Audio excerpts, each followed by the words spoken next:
യാ റബ്ബ്, കേട്ടുകൊണ്ടിരിക്കുന്ന വാർത്തകൾ അത്രയും പേടിപ്പെടുത്തുന്നതാണ്. എന്തിനു വേണ്ടിയാണ് ഇങ്ങനെയെല്ലാം ഞങ്ങൾക്കറിയില്ല. മനുഷ്യൻ മനുഷ്യനോട് കരുണ കാണിക്കുന്ന ഒരു ലോകം നീ ഞങ്ങൾക്ക് തിരികെ നൽകണം. യുദ്ധവും വെറുപ്പും അതിക്രമവും നിറഞ്ഞ ഈ ഭൂമിയിൽ സമാധാനത്തിന്റെ കാറ്റ് നീ വീശിക്കണം. പ്രവാസ ജീവിതത്തിന്റെ ഭാരവുമായി ജീവിക്കുന്ന ഞങ്ങളുടെ പ്രിയപ്പെട്ട സുഹൃത്തുക്കളെ നീ കാത്തുരക്ഷിക്കണം. ഭയം കൂടാതെ സുരക്ഷയോടെ അവർ ഉള്ളിടങ്ങളിലൊക്കെയും നിന്റെ സംരക്ഷണം ഉണ്ടാകണം. അവരുടെ കുടുംബങ്ങളുടെ കണ്ണുകളിൽ ആശ്വാസവും പ്രതീക്ഷയും നീ നിറയ്ക്കണം.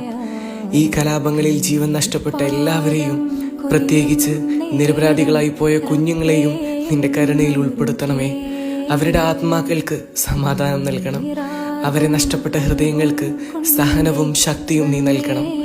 അല്ലാഹുവേ, മനുഷ്യന്റെ ജീവന് വിലയുള്ള ഒരു ലോകം വീണ്ടും പിറക്കാൻ നീ സഹായിക്കണം. കണ്ണുനീർ കുറയുന്ന പ്രാർത്ഥനകൾ പ്രതീക്ഷയായി മാറി